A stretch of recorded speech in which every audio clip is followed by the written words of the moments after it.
नमस्कार दोस्तों, हमारे YouTube चैनल में आपका स्वागत है। इस वीडियो में हम बात करेंगे एएसएम लिस्ट के बारे में। आज अडानी ग्रुप की एक कंपनी में एएसएम लिस्ट की कार्रवाई हुई है।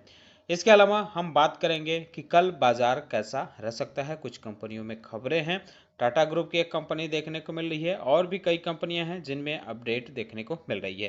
तो इन सारी चीज़ों पे हम चर्चा करेंगे। डिस्कशन शुरू करने से पहले मैं कहना चाहूँगा कि अगर आपने हमारे चैनल को सब्सक्राइब नहीं किया है तो कृपया सब्सक्राइब कर लें और बेल आइकन भी दबा लें। तो सबसे पहले बात करेंगे एएसएम के शॉर्ट टर्म लिस्ट के बारे में। 5 जून से यह लिस्ट लागू मानी जाएगी। आज इसमें कुल 9 कंपनियों को शामिल किया गया है, जिसमें से एक अडानी पावर यानी अडानी ग्रुप की कंपनी भी नज़र आ रही है। इनके अलावा कैप्टन टेक्नोकास्ट लिमिटेड है, कॉनकॉर्ड इंजीनियर्स लिमिटेड है, फ्यूचरिस्टिक सिक्योरिटीज लिमिटेड है, इंडियन सोर्सेज लिमिटेड है, Mongipa Capital Finance Limited, Varex Sealing and Packaging Industries Limited, Saptarishi Agro Industry Limited और यूनिसन मेटल लिमिटेड है। एक कंपनी ऐसी है जिसको लोअर स्टेज में मूव किया गया है। इसका नाम है युग डिकोर लिमिटेड। इसको लोअर स्टेज में एएसएम के शॉर्ट टर्म लिस्ट में मूव किया गया है। 4 कंपनियां एएसएम के शॉर्ट टर्म लिस्ट से बाहर हुई हैं। Aknit Industries Limited, Alacrity Securities Limited, Coral Laboratories Limited और जना स्मॉल फाइनेंस बैंक। ये चारों की चारों कंपनियां एएसएम के शॉर्ट टर्म लिस्ट से बाहर हुई हैं, लेकिन एक कंपनी है अलक्रिटी सिक्योरिटीज लिमिटेड। इसको दूसरे फ्रेमवर्क में डाला गया है। इसके नाम के आगे @ का सिंबल बना है, यानी इसको SME स्क्रिप्ट में शिफ्ट किया गया है यहाँ से। तो अब अगर हम एएसएम के लॉन्ग टर्म लिस्ट की बात करें तो यह भी 5 जून से लागू मानी जाएगी। इसमें 3 कंपनियों को शामिल किया गया है, फ्यूचर मार्केट नेटवर्क्स लिमिटेड और Shreshtha Finvest Limited, TCI Finance Limited. ये 3 कंपनियां इसमें शामिल हुई हैं। वहीं 2 कंपनियां ऐसी हैं जिनको हायर स्टेज में मूव किया गया है। शक्ति पंप्स इंडिया पर कड़ाई बरती गई है। इसको अब 4th स्टेज में शिफ्ट किया गया है एएसएम के लॉन्ग टर्म लिस्ट में। इसके अलावा Techno Electric Engineering Company Limited, इसको भी 4th स्टेज में शिफ्ट किया गया है। किसी भी कंपनी को एएसएम के लॉन्ग टर्म लिस्ट से बाहर नहीं किया गया है। इन्हेंस सर्विलांस मेजर फ्रेमवर्क यानी ESM लिस्ट की बात करें तो आज इसमें एक कंपनी को शामिल किया गया है। 10 कंपनियों के स्टेज चेंज हुए हैं, यानी उनको हायर स्टेज में मूव किया गया है।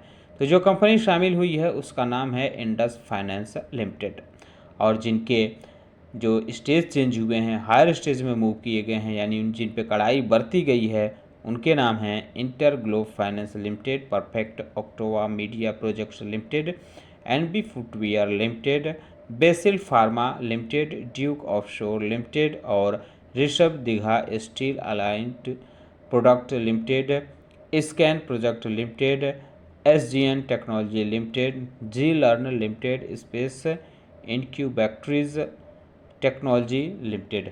किसी भी कंपनी को ESM लिस्ट से बाहर नहीं किया गया है। अब बात करते हैं उन कंपनियों के बारे में जिनकी सर्किट लिमिट चेंज हुई है। तो ये NSE की तरफ से जारी लिस्ट है। इसमें 5 कंपनियों की सर्किट लिमिट चेंज हुई है। इंस्पायर फिल्म्स लिमिटेड, इसकी सर्किट लिमिट अब 10% से घटाकर 5% कर दी गई है। बालाक्षी फार्मास्यूटिकल्स लिमिटेड की सर्किट लिमिट 20% से बढ़ाकर 10% कर दी गई है। वहीं ब्लू पेबल लिमिटेड की सर्किट लिमिट 20% से घटाकर 10% हुई है। तो बालाक्षी और फार्मास्यूटिकल्स और ब्लू पेबल लिमिटेड की जो सर्किट लिमिट है 20% से घटाकर 10% की गई है। वहीं इंडियन इम्यूफाइल्स लिमिटेड की सर्किट लिमिट 5% से बढ़ाकर 20% की गई है।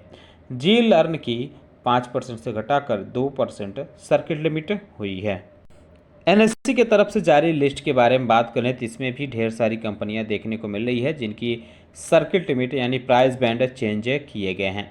तो कुछ कंपनियां ऐसी भी हैं जो NSE की लिस्ट में थी, BSE की लिस्ट में, दोनों में देखने को मिली हैं।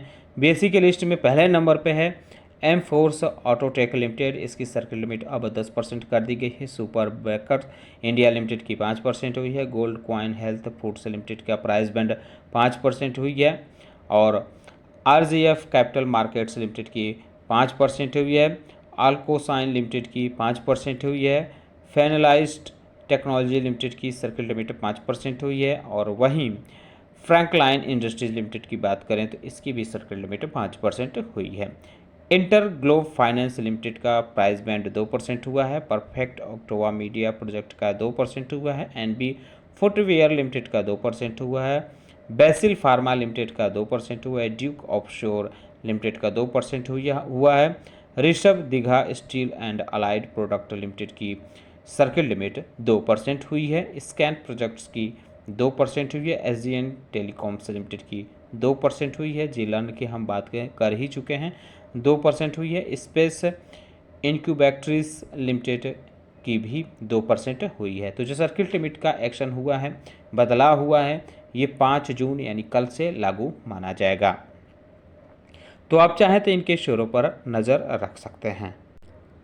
अब बारी है चर्चा की कल बाजार कैसा रहेगा। तो लोकसभा का जो तस्वीर है फिलहाल अब तक लगभग साफ हो चुकी है।